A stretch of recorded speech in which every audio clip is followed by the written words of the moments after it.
I'm Ciara Kelly from Lunchtime Live on Newstalk.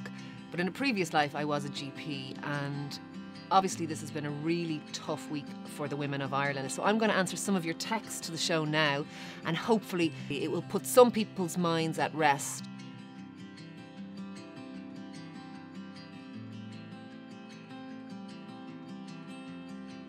It should go to 5 years according to our system over the age of 44. Below the age of 44 it should still be 3 years. So you should have one again in 3 years rather than in 5 years. That looks to me like an oversight.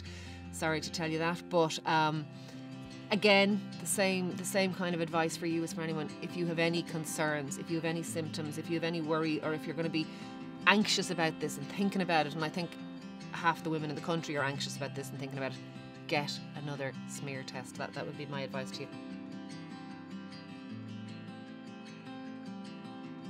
I think everyone should, provided you have been sexually active. If you've never been sexually active, the chance of you needing a smear test at 60 is very limited and probably of little value. But if you have been sexually active and you're 60 and never had a smear test, I think one smear test is probably very reasonable. Go along to your GP, have a chat with them about it, and yes, they should cover you. You have a PPS number, they should cover all of us, and I would advise you that that's a reasonable thing to do. Don't worry though, as I said to one of our earlier listeners, actually the risk of a problem goes down with age a little bit, so you're in, please don't worry. We're trying to actually reassure people, not scare people here, but go and get the test, I think it is the bottom line.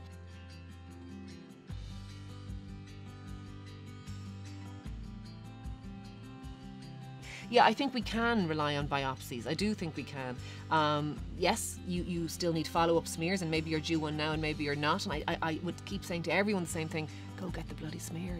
It's for your own peace of mind as much as anything else. And it's also something else. It's putting it up to them. I think we have to put it up to the Department of Health and Cervical Check and the HSE and say, we demand better care. So I don't think it's unreasonable for anyone to say, I want another smear test. I want one because of this whole debacle. I don't think that's unreasonable, but I think it is for the reassurance largely. I think the biopsies are very reassuring. If you have any concerns, get the test.